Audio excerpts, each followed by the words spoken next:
Good morning, everyone, and welcome to New Zealand Media and Entertainment's 2021 Annual Results webcast. My name is Suha Park, Investor Relations Manager at NZME. Presenting on the call today will be NZME's Chief Executive Officer, Michael Boggs, and NZME's Chief Financial Officer, David Mackerel. All attendees will be in listen-only mode for the duration of the presentation, after which we will open the webcast to shareholders and analysts for questions. At this time, if you wish to ask a question, please hover over your mouse over the bottom of your screen and click Raise Hand. You will then be prompted to unmute your microphone on Zoom and will be able to talk. Please note that only participants on the webcast will have the facility to ask a question. If you have any technical questions, please use the chat function also at the bottom of your screen. I will now hand you over to our CEO, Michael Boggs. Thanks, Suha, and good morning, everyone. Thanks for joining us for NZME's 2021 Annual Results Briefing. If you're on the webcast, you'll be able to follow us as we take you through the presentation pack that's on the screen. I'll initially take you through our results summary. I'll update you on the impacts of the COVID-19 restrictions on our advertising revenue in 2021. I'll then take you through our strategic priorities, market performance, and then the performance of each of NZME's divisions. I'll then hand over to David, who'll take you through the financial results. I'll then return to share our view on our outlook for 2022, and David and myself will be available to take your questions at the end. I'm pleased to be able to highlight earnings growth, the elimination of debt, and on the balance sheet, a significant final dividend for the year. On page 3, you'll see our 2021 results summary. You'll see that despite the continued impact of COVID-19 on demand during the year, our operating revenue grew 5% to $349.2 million. Our operating EBITDA was $66 million. This is in line with last year after adjusting for the impact of the change in accounting treatment of software as a service configuration costs. David will talk about this a little bit later. Net profit after tax was $34.4 million, which was $19.9 million higher than last year after including the gain on sale of Grab1 of $15.4 million. And pleasingly, our operating NPAT was 6% higher than last year at $23.6 million. As you'll note, our balance sheet has significantly strengthened, and we closed the year with a net cash position of $13.5 million. That's an improvement of $47.4 million on the net debt position that we had at the end of 2020. Given the significant progress made with revenue and profitability growth and a positive improvement in the debt position, the NZME board has declared a fully imputed and fully franked final dividend of 5 cents per share. This brings the total dividend for the year up to 8 cents per share. I'm really delighted that we made significant progress across each of the 3 strategic pillars of audio, publishing, and OneRoof during the year. You'll see the highlights on the left-hand side of the page, and these include a 37% growth in total digital revenue, highlighting the progress being made on our digital transformation. Our audience continues to grow, with our radio audience market share 1.8 percentage points higher than last year. Digital subscriber growth momentum has ensured that our total subscriber base has grown to 191,000, with our digital-only subscribers up 54% to 83,000. That's a growth of 30,000 during the year. And OneRoof, our real estate business, grew digital revenue by 90%. Demonstrating its potential as a classified real estate platform. This result demonstrates the strength of our business as it continued to deliver improved outcomes, and we progressed our strategic initiatives during what's been another difficult operating environment in 2021. Let me now take you to page 4. This graph shows the monthly advertising revenue over the last 3 years, identifying the months that have been impacted by COVID restrictions during the last 2 years. Our objectives being to return advertising revenues to the pre-COVID 2019 levels. These are the light bars on the chart. In the first half of 2021, this was progressing well and actually saw June 2021 ahead of June 2019. However, as you'll know, COVID-19 restrictions were reintroduced in August of 2021. This meant that our Q3 2021 advertising revenue was down 11.7% on Q3 2019. With the restrictions were lifted later in the year, a stronger November and December performance ensured that the second half of 2021 was only 4.3% down on the 2019 levels. Excellent growth in that last quarter.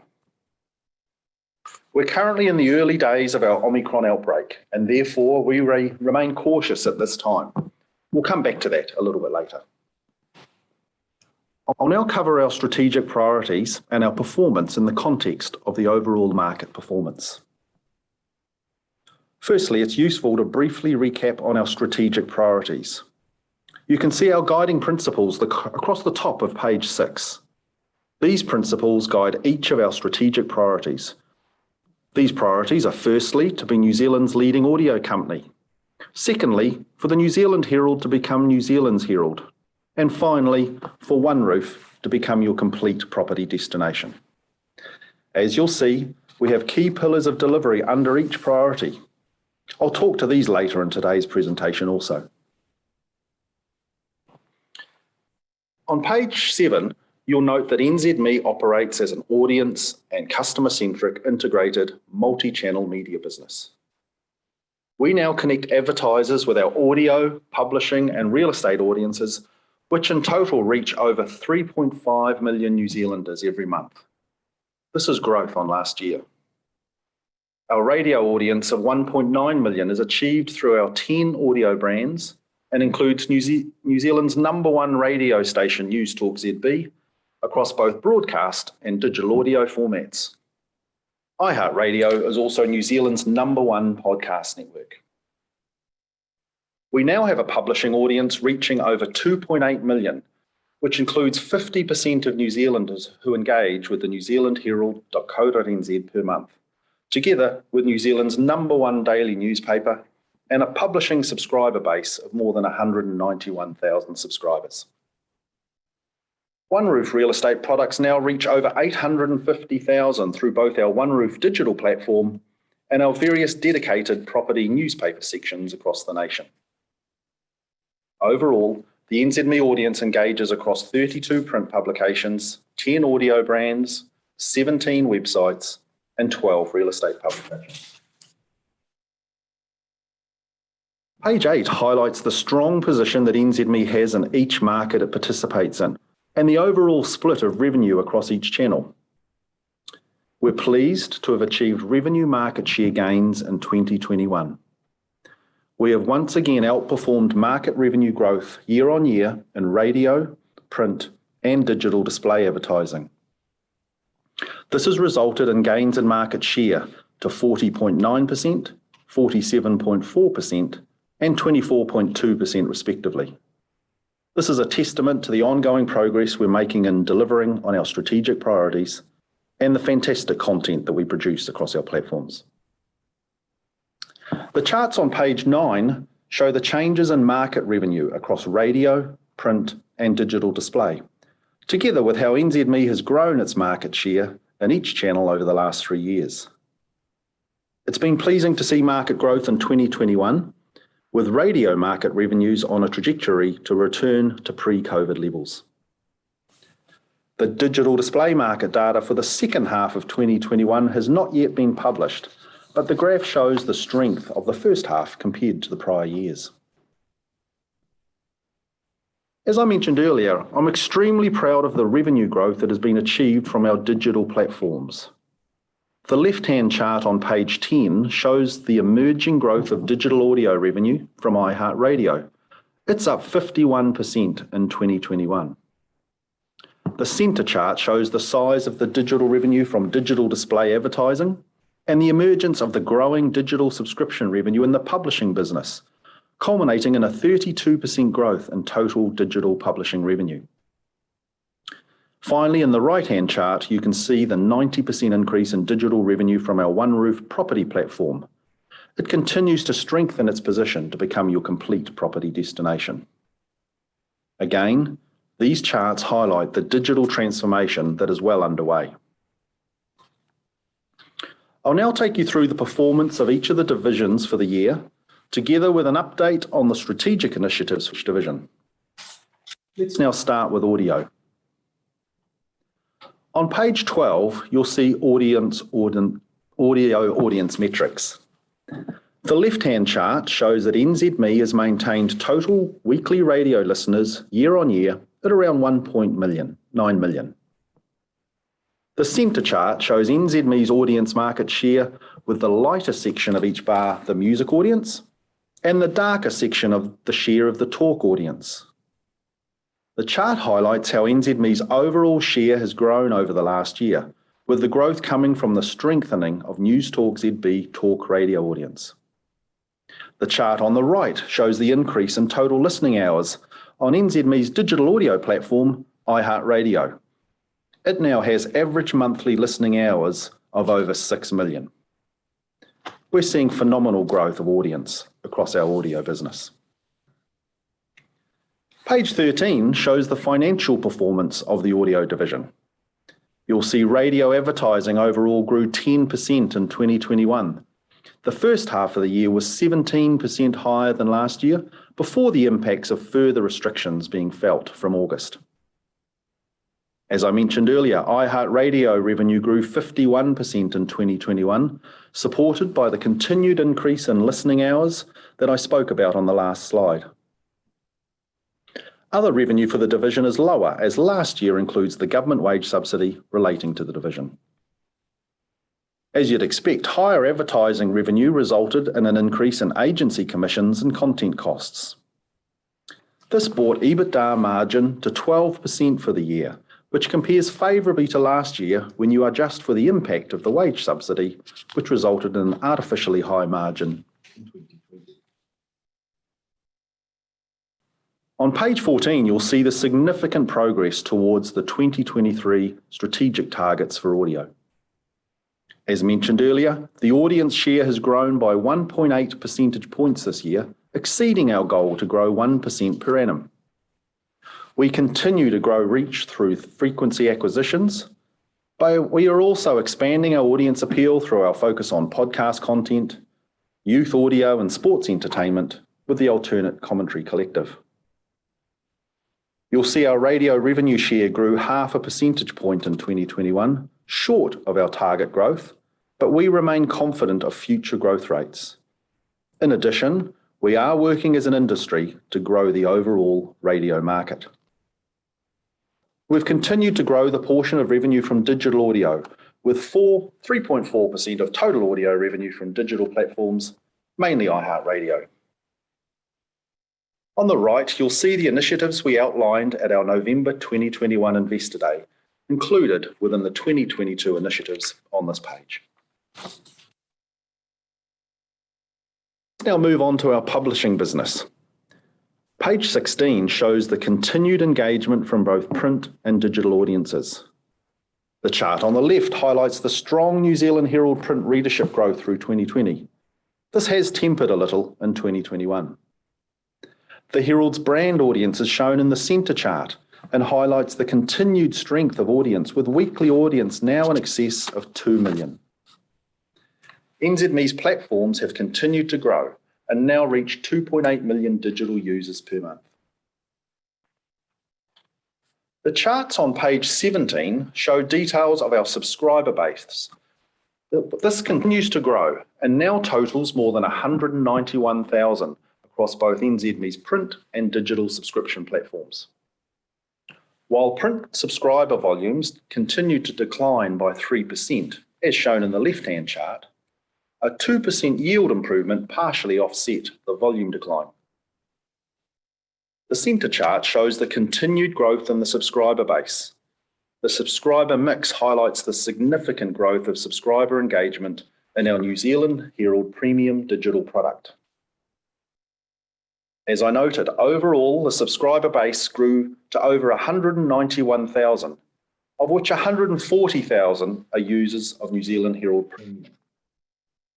The chart on the right shows the steady growth to 83,000 digital-only subscribers since launching in the second quarter of 2019. Digital-only subscribers grew by 30,000 during the year.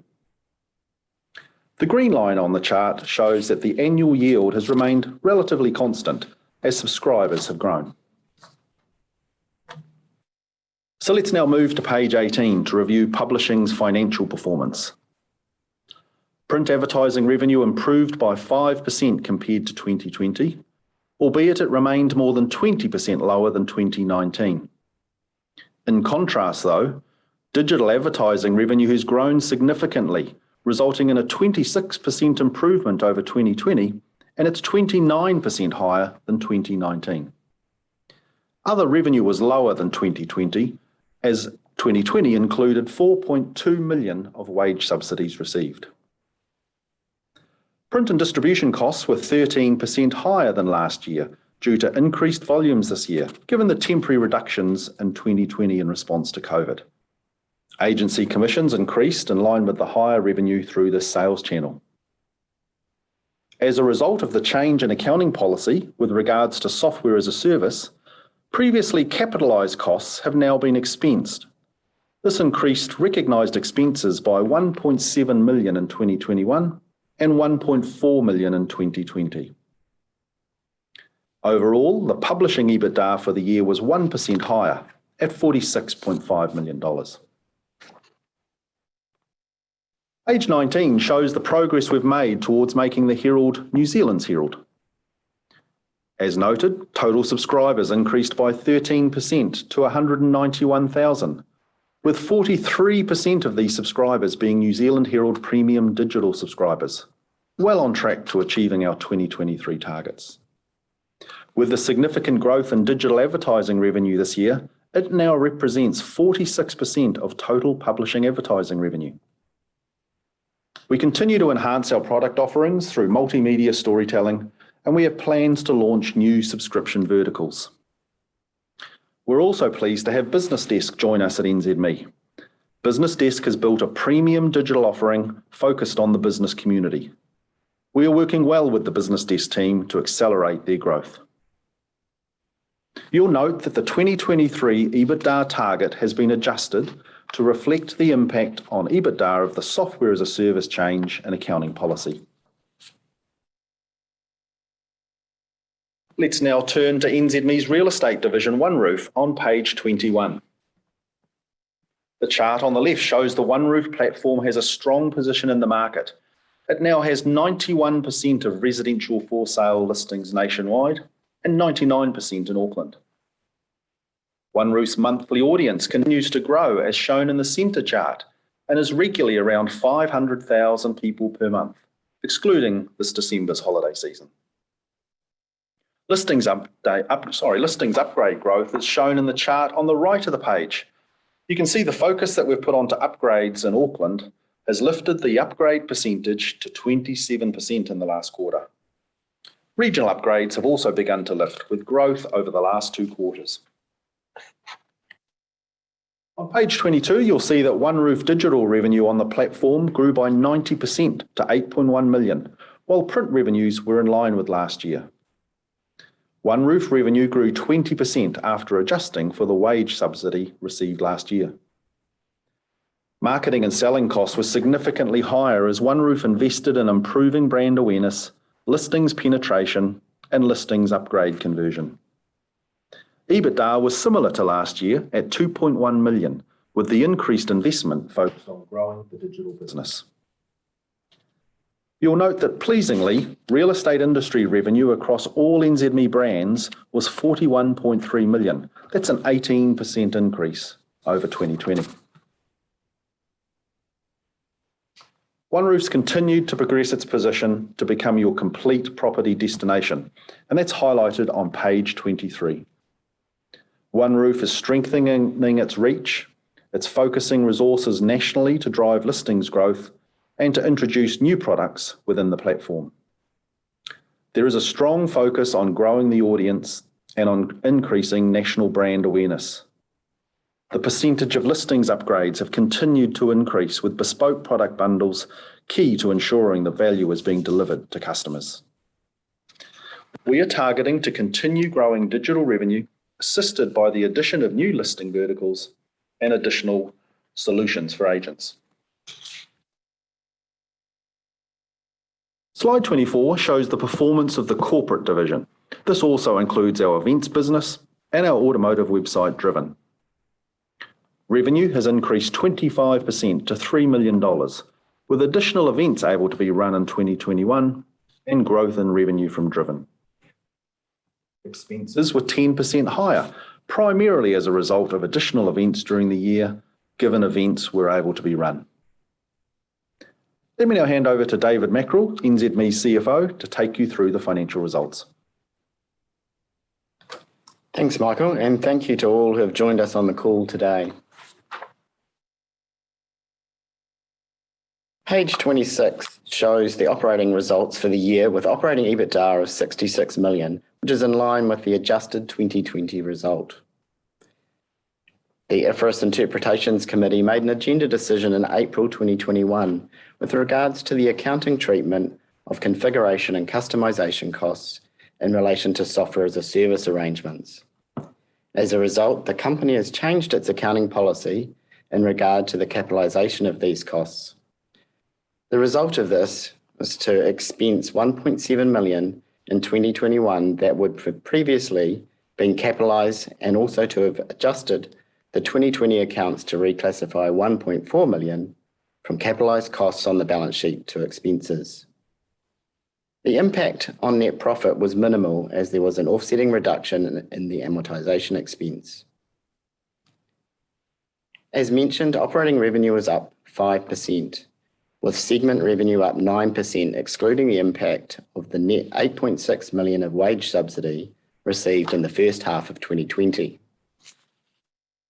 Operating expenses increased by 7%, driven by higher costs in line with increased volumes and higher revenue. Noting also that in 2020, we had some temporary cost savings as a result of initiatives in regard to COVID-19. Overall, operating net profit after tax was 23.6 million, which was 6% higher than last year, resulting in operating earnings per share of 11.9 cents per share. I'll now comment on our expenses for the year on page 27. NZME continues to focus on ensuring it has an efficient cost base.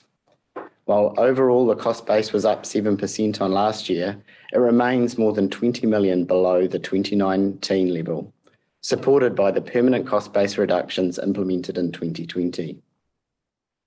Print and distribution costs were 11% higher due to the temporary cost savings achieved in 2020 in response to COVID-19. Agency commission and marketing costs increased to 43.3 million, largely driven by increases in revenue and higher selling costs to grow the One Roof business. Content expenses increased 9% year on year, in line with increases in music royalties and digital content, which supported the higher revenue. Exceptional items totaled a net 10.8 million gain, including a 15.4 million profit on sale of Grab One, which was completed on 29 October 2021. This compares to last year's net exceptional costs of 8 million as a result of the significant workforce restructuring conducted in response to COVID-19 during 2020.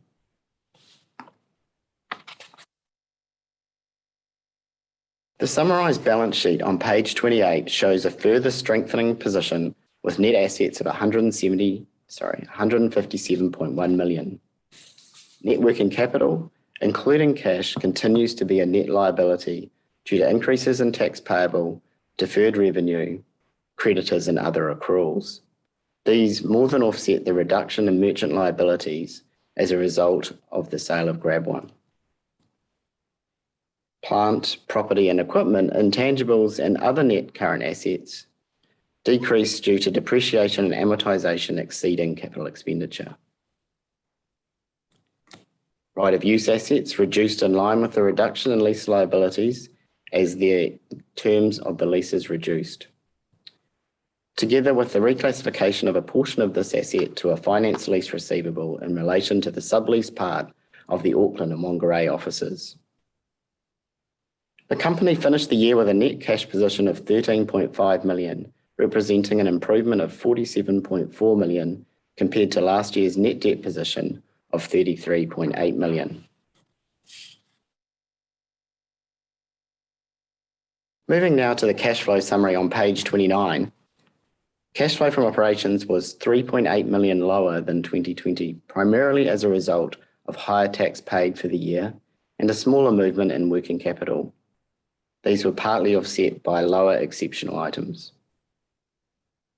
Capital expenditure was $6.5 million for the year, which was $1.5 million higher than 2020. Both years have been adjusted for the software as a service accounting policy change. Ongoing capital expenditure is expected to be between $8 and $10 million per annum. This is lower than we have previously guided, given the accounting policy change relating to software as a service. Proceeds from the sale of assets includes the cash proceeds from the sale of GrabOne of $17.5 million. The graph on page 30 shows how the company has repaid $100 million of debt over the last 3 years and is now in a net cash position. This means our leverage ratio is well below our target range.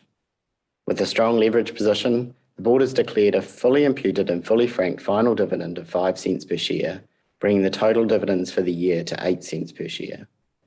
The dividend will be paid on the 23rd of March 2022 for shareholders registered as at 11 March 2022. I'll now hand back to Michael to talk about the outlook and for the year ahead. Thanks for that, David. NZME's played a significant role during 2021 with regards to its purpose of keeping Kiwis in the know. You'll see on page 32 some examples of how we've leveraged our powerful platforms to inform, improve, and foster conversations on key topics during the year. I'm really proud of how the NZME team came together to create and deliver on the 90% project, championing Kiwis to get fully immunised by December 2021. This was not only good for New Zealanders, but good for New Zealand businesses and for the New Zealand economy. We felt it was important to lead on this editorial endeavour. We've invested in new platforms and brands that we know will support the delivery of our purpose over the years ahead. Let me now share an update on our outlook provided on page 33. As you'll know, we are in the early days of our Omicron outbreak. We note that the housing market is cooling and there are inflationary pressures building across the economy. Businesses are therefore being cautious in their marketing approach at this time. Having noted that though, we are pleased to see that advertising levels currently tracking above 2021, with first quarter 2022 bookings tracking 4% above the first quarter of 2021 levels. This revenue growth is offsetting the inflationary cost pressure that we're seeing. Based on the early trends to date, we would expect EBITDA growth over 2021, despite the loss of the GrabOne contribution from 2021. As previously announced, we have engaged in dialogue with Google and Facebook. To date, they have not provided offers in line with those achieved in Australia, even after adjusting for New Zealand's smaller market and audience size. We do, however, anticipate a decision from the New Zealand Commerce Commission regarding the provisional authorisation to commence collective bargaining in the first week of March 2022. Following this decision, NZME expects to announce the on-market buyback, and a further announcement will be made to confirm the commencement of that buyback. We look forward to providing you with further updates at our annual shareholders meeting in April this year. That concludes today's formal presentation. So David and I are now happy to take your questions. Thank you, Michael and David. We'll now open the webcast for questions. Once again, if you wish to ask a question, please hover over the bottom of your screen and click Raise Hand. When it is your turn, you will be prompted to unmute your microphone on screen and will be allowed to talk. To ensure everyone gets an opportunity could we ask that you limit your questions to an initial question and one follow-up question. Please rejoin the queue for questions if you wish, and we will give you an opportunity to ask more questions, time permitting.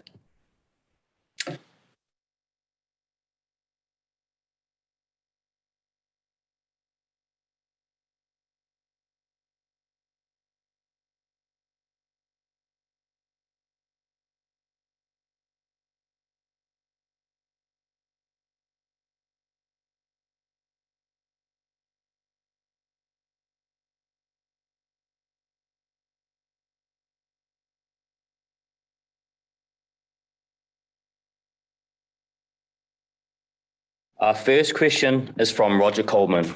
Please unmute your mic and go ahead. Good morning, gentlemen over there. Got first question relates to the dividend payout policy, the net cash development. If in the long run you run at a 50% of free cash flow and looking at the current EPS, you'll be building up maybe 20 cents a share worth of net cash at the proposed dividend payout ratio every 3 years at least.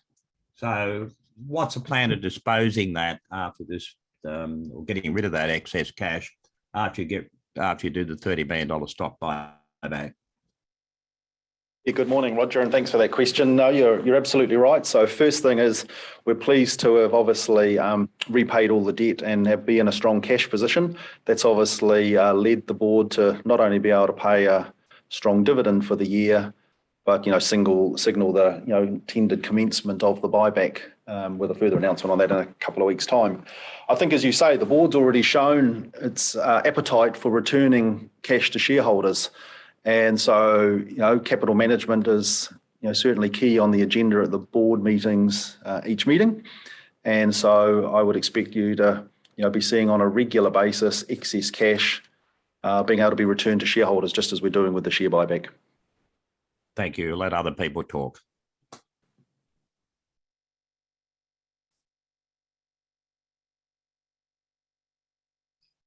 Roger, we've got lots of people on the call today, but I think everyone's maybe waiting for other one-on-ones or other questions. Is there anything else you had before we close off, Roger? Yes, there's a question on the one roof gap on Trade Me, right, from 250,000K to 396,000K. Is that because Trade Me's stronger in the regional markets, or did you just let slack a bit? Oh, we saw actually in the middle of the year, Trade Me have a step up from an audience perspective. We've not been able to explain it from seeing anything different in the market or anything different happening on their site. So, we're not convinced it's actually a real step change. And, we're really comfortable with what we're doing from a product perspective and from a marketing perspective, but obviously we've got more to do. And so we'll continue to focus on building the brand and closing that gap. Having said that, listings are key. We've got to have the inventory first. So we're doing well on closing that gap, and we're obviously engaging an audience with the upgrades that are now being sold through those listings, which we're pleased to see that growth. Right. If I'm allowed to just continue on one roof, if I look at what's happened since, if I look at let's say mid-February inventories relative to last year and compared with what happened at the close of calendar 21, there's been a significant uplift in inventories on the websites, both you guys and Trade Me. And with this Auckland run to 23.5%, are we going to see revenue growth of one roof at current rates in the digital component still running at 50 to 60% at least? Yeah, absolutely. That's our expectation. And that's why, you'll see that we have a 2023 goal of significant increases in depth listings overall. You're right of seeing, more listings on the sites. And, we often have this dilemma. Beginning of last year, properties were selling very, very quickly, so people weren't needing to advertise. Now there's more inventory on the site. Properties are taking longer to sell, so people are advertising. So it's an interesting time in the market right now. Right. And if I just ask one last question relating to the print media business, right? the increase in distribution cost obviously reflected the low base beforehand. But you've got declining print issuance and such print publications. And we're going to see that big cost factor go to zero growth rate with the decline in print revenues. Yeah, I think our print and distribution costs are about 50% fixed, 50% variable. We do see pressure from, as you can imagine, from freight and print costs, just from inflationary pressures. So that's something we're working hard to offset. But absolutely, volume declines do help with that. Right. Look, it's a pity nobody else is carrying on the questions on the telephone call. So rather than making this artificial, I'll hang up. Okay. Hey, all.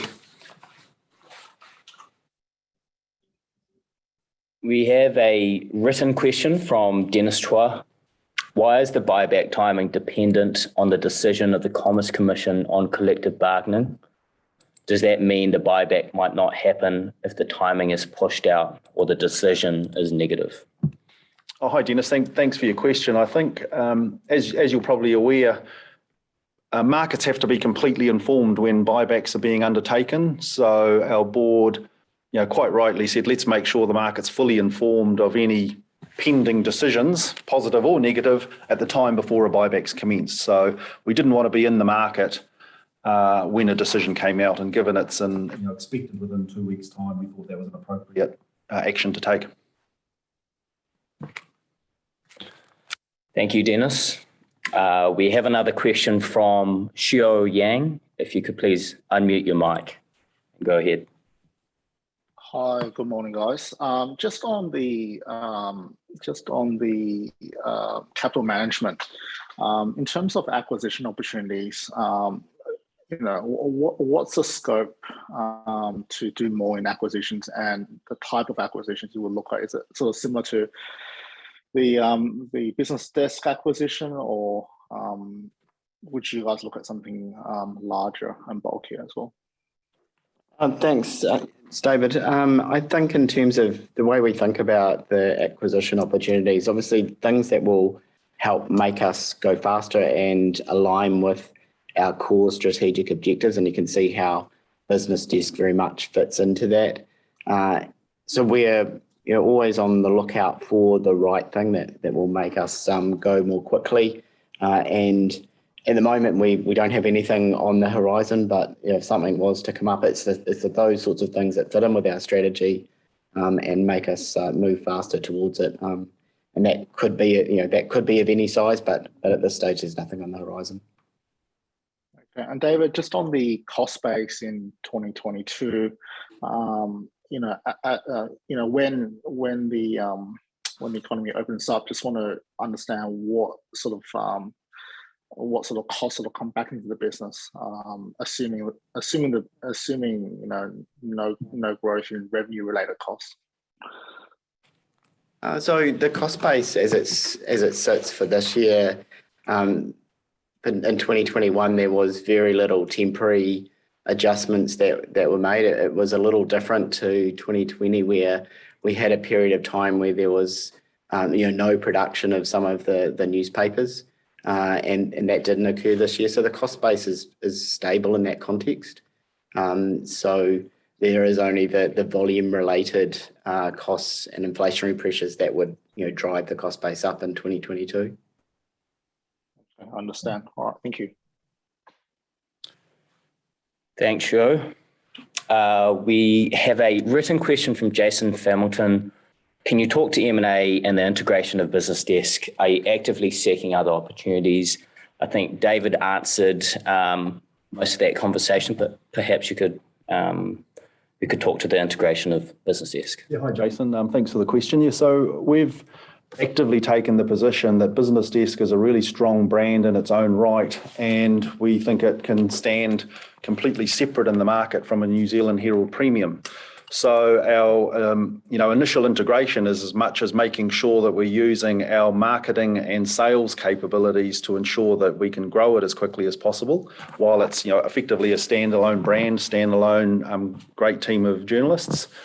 and at the same time ensuring we use our technology platforms to send audience to it or to send programmatic revenues.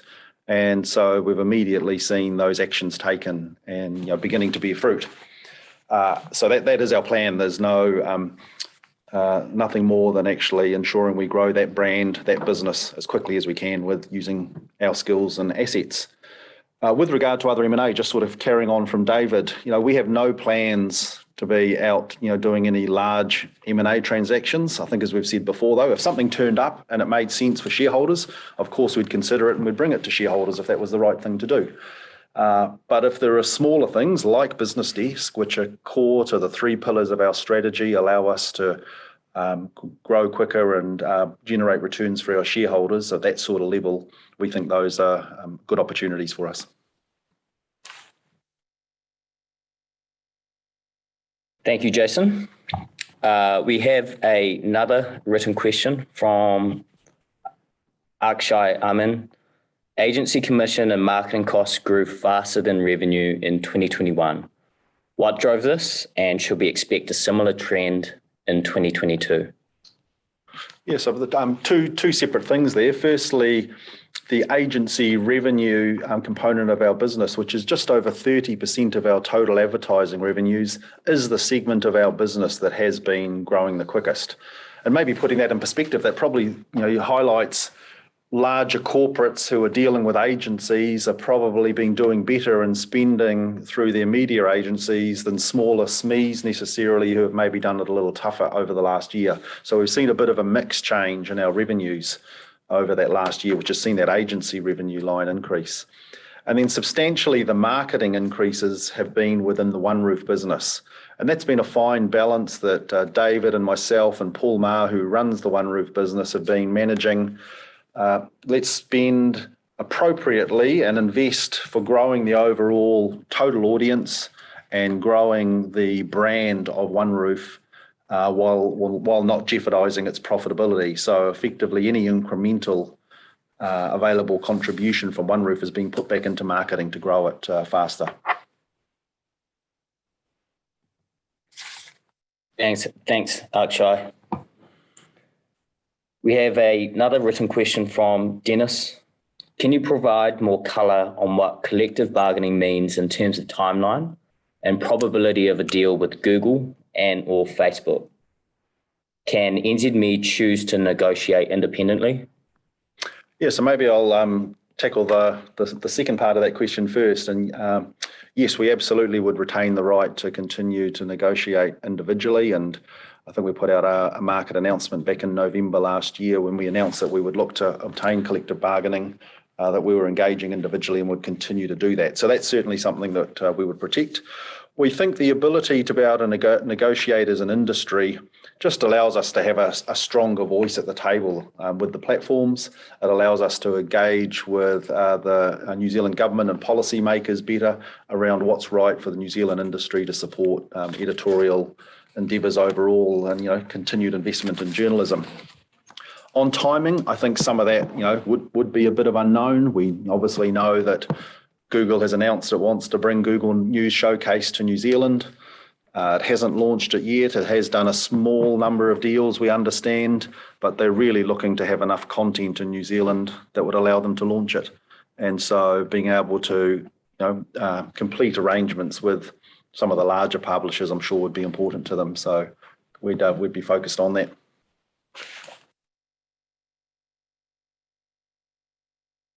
Okay, so I think that's all of our Q&A for today. So thank you everyone for participating on the call. We'll obviously be catching up with many of you over the next week or so, and we'd be happy to receive any other questions or calls from you. There will be a recording of this presentation available on our website by the end of the day. So thank you for your time and enjoy the rest of your day. Thanks.